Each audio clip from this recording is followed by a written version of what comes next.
Assalamualaikum anak-anak semua, bagaimana kabarnya? Pada pagi hari ini, Bu Guru harap kalian dalam keadaan yang baik dan tetap semangat ya mengikuti pembelajaran Al-Quran Hadis dengan pembahasan yaitu mengenai nama-nama lain Al-Quran, pengertian wahyu, dan ilham. Ingat ya anak-anak, jangan lupa memakai masker, mencuci tangan, dan menjaga jarak, supaya kita tetap sehat dan kuat. Pembahasannya yaitu kita lihat di gambar ini ada Al-Quran. Al-Quran adalah kitab suci yang diturunkan oleh Allah Subhanahu wa taala kepada Nabi Muhammad SAW sebagai pedoman dan pegangan hidup bagi umat muslim. Sebelum Al-Quran, Allah juga telah menurunkan kitab-kitabnya.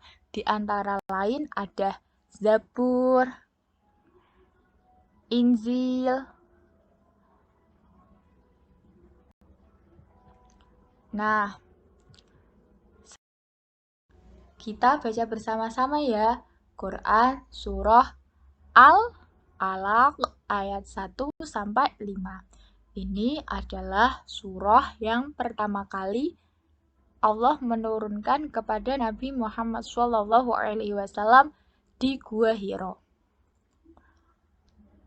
Yang artinya pada surah ini kita itu sebagai umat muslim disuruh untuk membaca Quran, membaca buku, dan yang lainnya untuk menambah wawasan dan keilmuan yang kita miliki.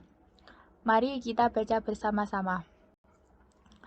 Bismillahirrahmanirrahim.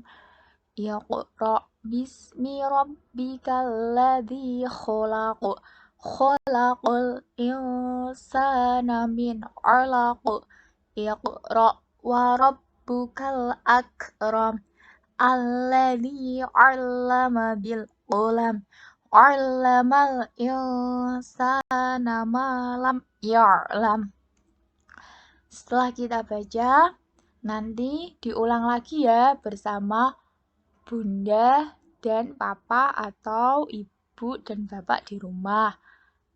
Bisa dibaca satu surah lengkap untuk menambah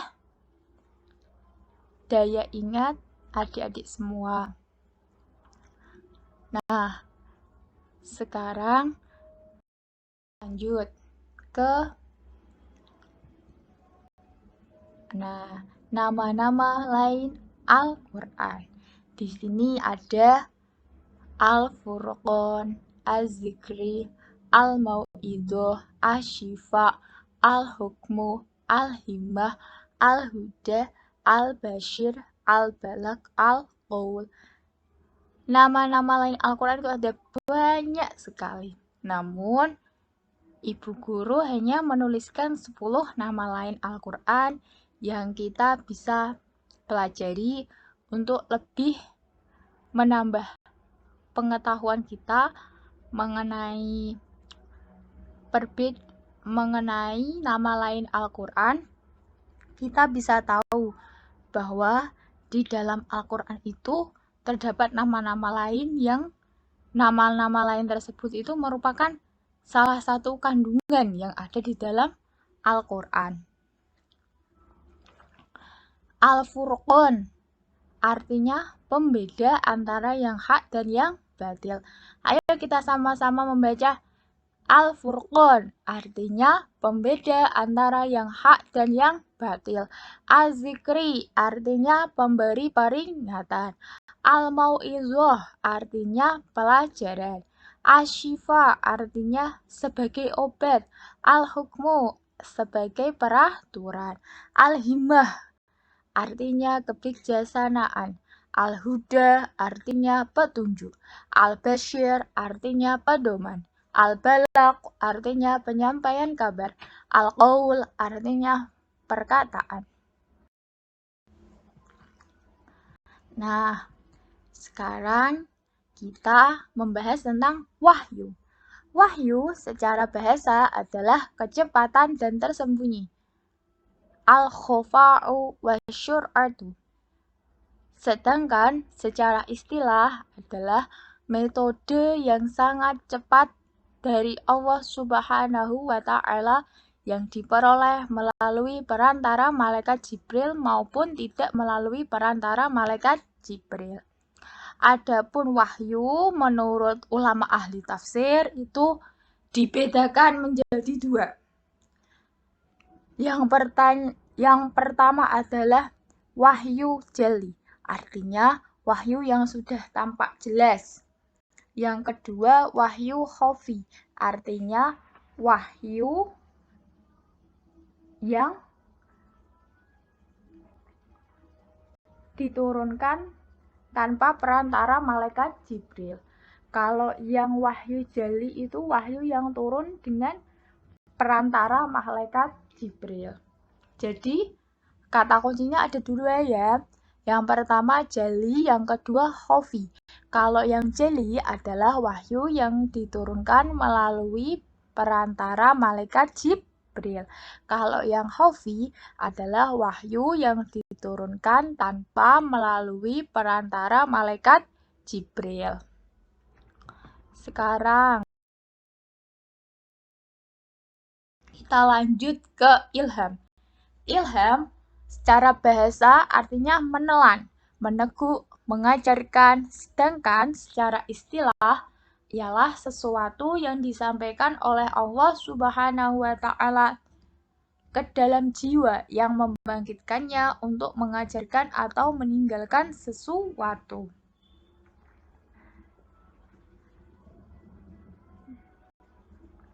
Contohnya itu adalah ketika kita membangkitkan sesuatu, yaitu ketika kita berusaha untuk sholat sunnah rawatib. Di sana kita pasti ada rasa untuk membangkitkan gairah kita untuk melaksanakan sholat sunnah rawatib, sholat sunnah tahajud, dan yang lainnya. Nah, itu merupakan salah satu ilham yang diberikan oleh Allah Subhanahu wa Ta'ala kepada hambanya.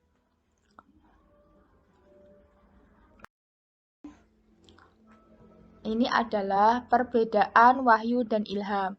Kalau wahyu melalui perantara malaikat Jibril atau tidak, hanya diberikan kepada nabi atau rasul, wajib disampaikan kepada umat. Sedangkan ilham dihujamkan langsung oleh Allah Subhanahu wa Ta'ala, diberikan kepada siapa saja termasuk hewan, tidak ada kewajiban untuk disampaikan kepada umat. Sekarang persamaan wahyu dan ilham. 1. Sama-sama bersumber dari Allah Subhanahu wa Ta'ala. Media penerimaan ilmu didapatkan secara cepat dan rahasia. Nah, kesimpulannya, menurut Syekh Muhammad Abdul Azim Az-Zarqoni, Al-Quran merupakan kitab yang menjadi mukjizat yang diturunkan kepada Nabi Muhammad SAW, tertulis dalam bentuk mushaf, disampaikan secara mutawatir, yang membacanya bernilai ibadah. Al-Quran memiliki beberapa nama, diantaranya Al-Furqan, Asy-Syifa, Az-Zikr, Al-Mau'idah, Al-Huda. Wahyu dibagi menjadi dua, yang tadi wahyu jeli dan wahyu.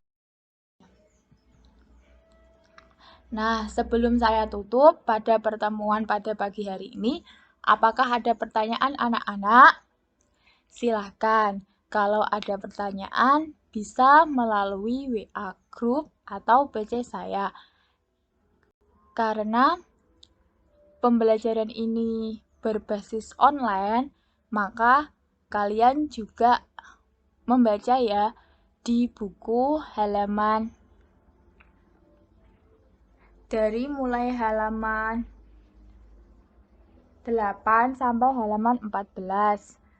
Untuk latihan soalnya dikerjakan ya di halaman 17, itu ada latihan soalnya. Nanti bisa untuk jawabannya bisa dikirimkan ke WA Group melalui Baca Sayap. Terima kasih atas pembelajaran pada pagi hari ini. Semoga bermanfaat bagi kita semua.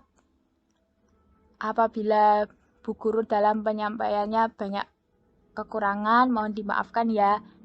Nah, untuk pertemuan selanjutnya, kita akan membahas mengenai proses penurunan Al-Quran yang akan saya sampaikan di minggu depan. Terima kasih anak-anak, semangat belajar ya, tetap semangat dan jaga protokol kesehatan, tetap patuhi protokol kesehatan untuk hidup lebih sehat. Nah, makan makanan yang 4 sehat, 5 sempurna agar tetap terjaga kondisi tubuhnya ya. Salam buat keluarga. Untuk pembelajaran kali ini saya akhiri. Wassalamualaikum warahmatullahi wabarakatuh.